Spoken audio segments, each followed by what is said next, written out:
Good evening. Welcome to Recovering Perfectionist Mama, Grace in Progress. If this is your first time joining us, welcome. Happy to have you. If you're a returning viewer, also welcome. Happy to have you.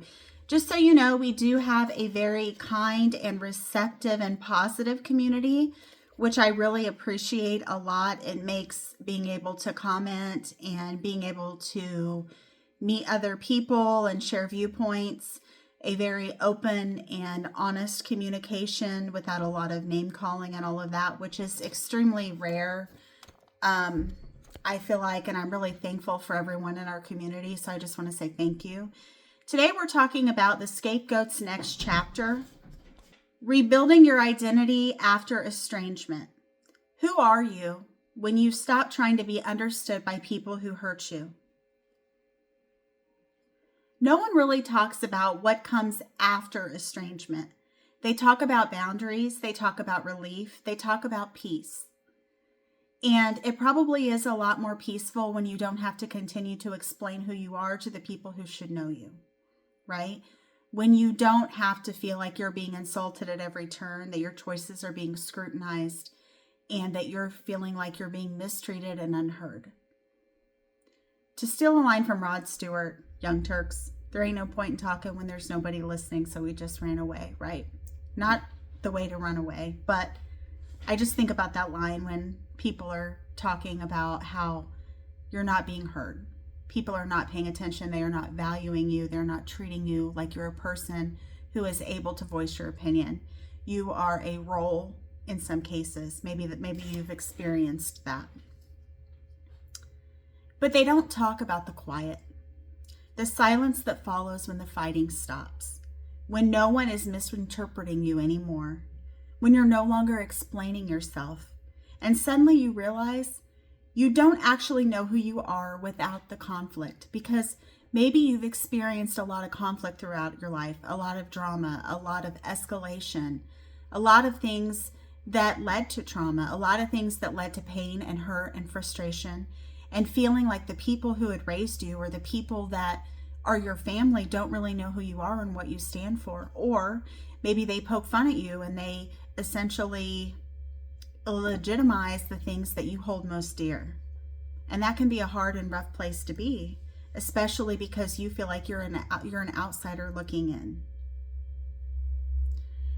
And so I will say that, it can be hurtful when you have people who are supposed to love you treat you like you're nothing, right? Treat you like you're a joke. Treat you like your feelings don't matter or you're disposable, right? You have to fill this particular role. If you don't fill this particular role, then what's the point? Let's talk about the quiet after. For a lot of scapegoats, estrangement doesn't feel like freedom at first. It feels disorienting because you're used to the role you've played. You're used to being part of the family. And it feels like being cut off without a life raft, right? Because that's what you were used to. You were used to being part of that family, part of that unit. And to no longer be part of the unit feels like you're being ostracized or shunned or mistreated in some way. Because for so long you had a role. You were the one who absorbed tension. You were the one that made sure that certain people were calm. You kept them calm because you did the things that you had to do. You were a people pleaser, maybe. Maybe you were the person who was always trying to keep them calm and let them know that, their anxiety wasn't going to get the best of them. Or if they were angry, you were able to de-escalate it pretty quickly because you learned from footsteps, you learned from body language, you learned from the tone of voice when they were upset and when they needed to be de-escalated. The one who carried the blame, the one who noticed what others pretended not to see. But you noticed. You wish you could have pretended not to see that. But that wasn't your role. You were forced into being the person who was the de-escalator, the person that calmed down, the person that soothed. But where was your soothing? Where was it where were they when you needed to be calmed down, when you needed to be comforted, when you needed to be given a kind word or to be hugged or loved or given affirmations that things were going to be okay, when you were stressed or when you were anxious or when you were sad? Did those come? Or were they forgotten so that that person could be the one to be soothed and cared for while you were maybe not given that? And even though the role was painful, it was familiar. It was something you were used to. You understood the assignment. You knew what you were expected to do. Maybe it wasn't in actual words. Maybe it's something that you decided to take on, maybe to help younger siblings or help other people in your family unit to feel better and not be so scared. That's possible, right? So when it's gone, your nervous system almost panics and asks, what is my job now? Nothing is wrong with you if you feel lost instead of relieved. That confusion isn't failure, it's recalibration. Let's talk about the assigned role. Scapegoating isn't a personality trait. It's an assignment.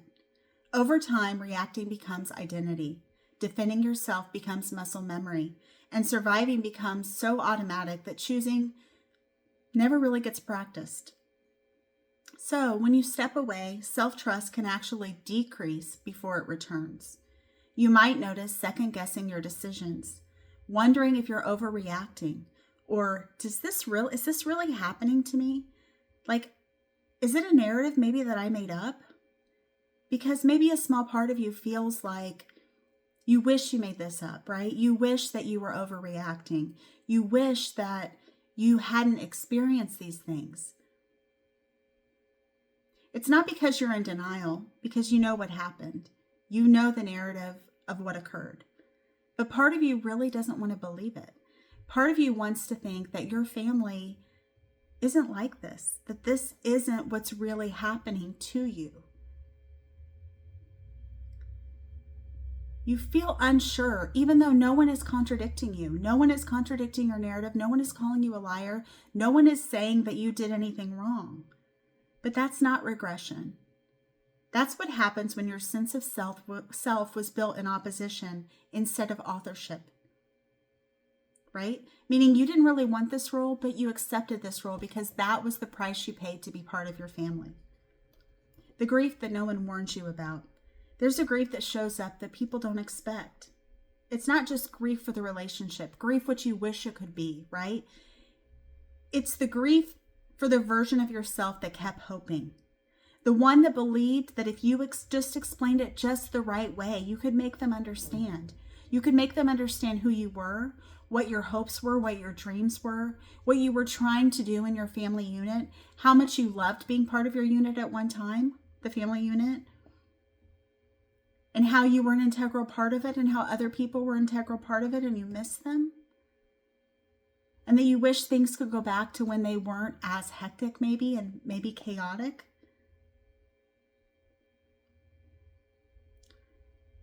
The one that also believed that if you explained it the right way or stayed calm enough or proved your goodness one more time, shown how you were useful to them, maybe, just maybe, they would start waking up and seeing your value and that you're important too and that you have feelings too.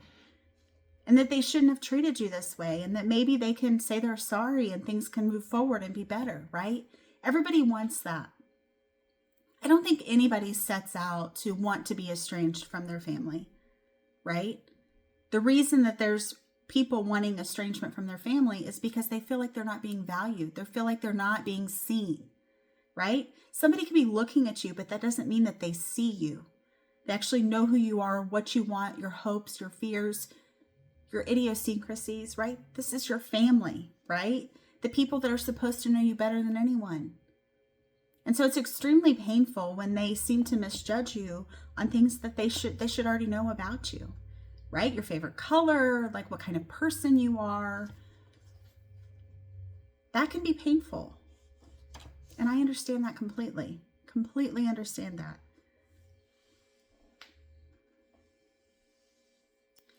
Because ultimately, just because someone is family doesn't mean that they have the same values that you have. It doesn't mean that they fully want to see us for who we are, right? That can be difficult. It can be difficult to try to give your truth and be told that your truth is not true because the person is not ready to hear it. They're not ready to hear what you have to say. And because maybe what you have to say might not be what they have in their mind of what they've envisioned. They have a different view of what occurred versus what you see and what you feel occurred. which is why the truth teller is the hardest position to be in. Because sometimes you have to say things that nobody else wants to say. Sometimes you have to be honest not only with yourself, but you have to be honest with other people who are not willing to see your reality and will accuse you of being mean, accuse you of being harsh, accuse you of hardballing them, of being aggressive. Truth should not be used as a weapon. Truth should not be aggressive. As a person, I do not try to be aggressive, but I do try to tell the truth, especially in hard situations. Now, I try to deliver it gently, but still there's people who are not ready for that truth at that time. And so they will rail against it, potentially start name calling, doing other things, trying to manipulate, trying to gaslight, anything sometimes to get away from what is actually occurring. And that can be difficult and that can be hard.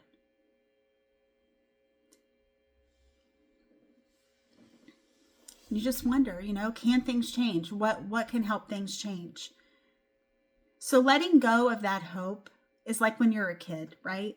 And you have this dream of, let's say, I don't know, going somewhere or doing something fun with your family.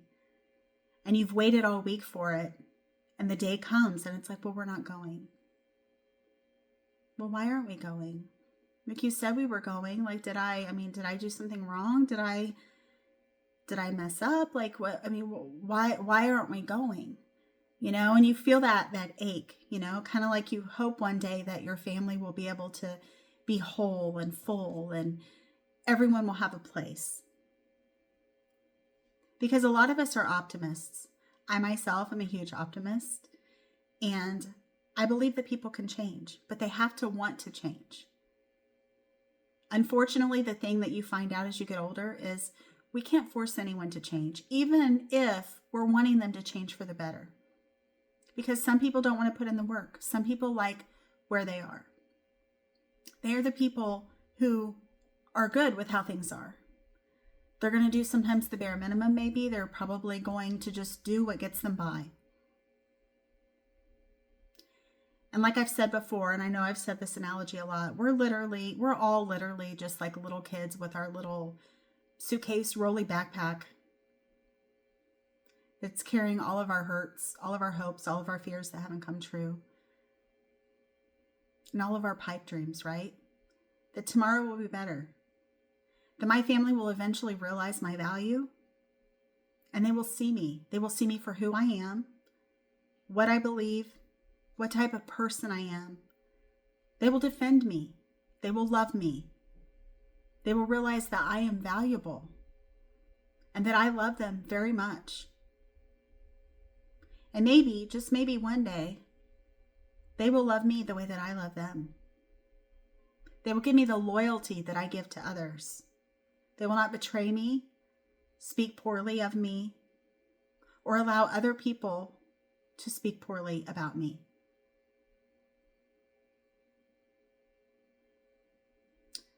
Because letting other people speak poorly about your family member is a new kind of level of hurt, right?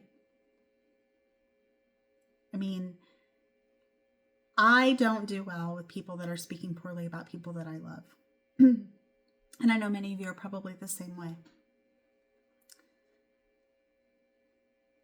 Here's the hard truth that no one prepares you for. Healing often requires letting go of being understood by the very people who misunderstood you the most. And ultimately, I always say the people that know you, right?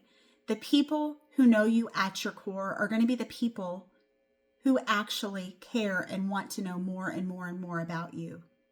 They are your people.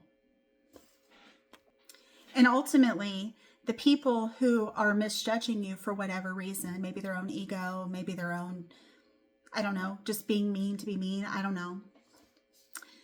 Sometimes those people, those aren't your people, right? And I know a lot of people have said, you can't create your own family. But if you have a family who's not really treating you the way that you need to be treated and is hurting you and causing you a lot of pain and suffering, there's going to be people out there for you. If you go that route, right? If that's something that you're comfortable with, and there are certain people that you feel like kindred spirits with, and they respect you and treat you the way that you need to be treated and invite you into their fold, that's great. I have a couple people like that, and they're fantastic. Actually, I have quite a few people like that who I love like family, because they are family to me. They showed up when other people haven't shown up. They've continued to be friends, and more than friends, almost like siblings in a way, as I'm an only child. But it's a great thing to have love from people. And we're made for community. We're made for love. We're made to give others love and give others joy, right? You deserve joy. You deserve love. You're worthy. You're valuable. Someone is going to see that. And because the people that didn't see that, that doesn't mean that you're any less than. It doesn't mean you're not worthy. It doesn't mean you're not valuable. It doesn't mean that you don't have a good heart. It doesn't mean that you are a bad person. Absolutely not. People that cannot see your value, it's a problem with them. They're not seeing what they don't want to see, right? Because to acknowledge that you had this role,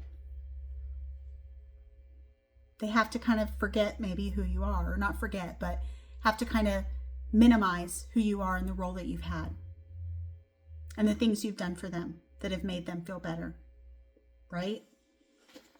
So the next chapter for a scapegoat isn't about becoming stronger. It's about becoming self-defined. You are able, and I've done a video on the reinvention season if you're interested in that. It's an old one. You can be whoever you want to be. I'm not saying like being fake or anything like that, but I'm saying you can redefine your role. You can decide what matters to you and what you want to be and what you want to do in this life and for you, right? It's about discovering who you are when no one is pushing against you. What you believe when you're not defending yourself. It's exhausting having to defend yourself. It's exhausting having people gossip about you and tell things about you that are not true. It's absolutely frustrating. And I know a lot of you know about that because you've experienced it. I've experienced it. I've had rumors about me that were absolutely not true. And then you have the piling on and all this other stuff that can happen with families sometimes. And then the people that don't want to defend you because they don't want to get involved, right? No, they don't want to be the next person thrown under the bus, right? They don't want people talking and gossiping about them. So as long as you're taking that role, then you're saving them. So they don't want to like jump into your defense, right? A lot of people don't because they don't want to get involved. It doesn't involve me. It involves you. I'm not involved. I didn't do anything. You did. What did you do to make that person mad? Breathing, existing, I don't know. What pace feels safe when urgency is no longer required? And you think about that. That's kind of like a torture method if you think about it. I mean, you don't let somebody rest, and then you're continuing to prod them and throw things at them. Not really throw things at them, but throw accusations at them, hurl accusations at them, hurl, insults at them, have people gang up on them, have random people like say things to them that you've said. So you're not reinventing yourself. You're unburdening yourself. I didn't lose my identity when I stepped away. I finally stopped being assigned one. And the other thing I want to say about this, we are talking about the assigned role and the scapegoating and all of that. But estrangement is something that is clearly personal. And so I know I've had a lot of people talk about certain aspects of estrangement and wondering well, are you advocating for this? Are you advocating against it? What I've said and my stance is this community is a safe space, no matter what you decide. Because as I've said, I don't interrogate people as to why they're doing what they're doing. And my thought is that estrangement is clearly not an easy decision. It's probably not the first route that someone goes. It might be. If it is, it is, because you know your circumstances. And I've said this, I'm a very empathetic person, but I am not going to cross-examine anyone. I'm not going to ask them about details or any of that because that's none of my business, right? I don't pretend to know what people are going through in the full sense of, oh, so, XYZ happened. Oh, yeah, well, then you need to. No, that is not my role. So ultimately, everyone is making their own decision about what is best for them. And as you know your full situation, you know what you've endured, you know what has happened, you are the best person to decide what to do for you. And I stand by that. I mean, I think that that's important. And we all have to be compassionate of what other people decide because it's ultimately their decision. Right? So I'm going to leave you with this. And this was kind of a tough question for me, to be honest with you. Who might you become if your life no longer revolved around proving that you were never the problem? Feel free to leave that in a comment if you like. Be really interested. I kind of got me kind of thinking about stuff too, ultimately. But no, just know that I am thankful for each and every one of you that are able to tune in and get some insight from this and engage in our community, because our community is really great and we're really lucky for that. And I appreciate each and every one of you for hanging out and commenting and engaging in a friendly, cooperative, compassionate way, because compassionate people are awesome, right? So again, I just want to say thank you, and I hope you have a great rest of your day, and thank you for tuning in to Recovering Perfectionist Mama, Grace in Progress, and I hope you'll come back and see us again soon. Have a great day. Bye-bye.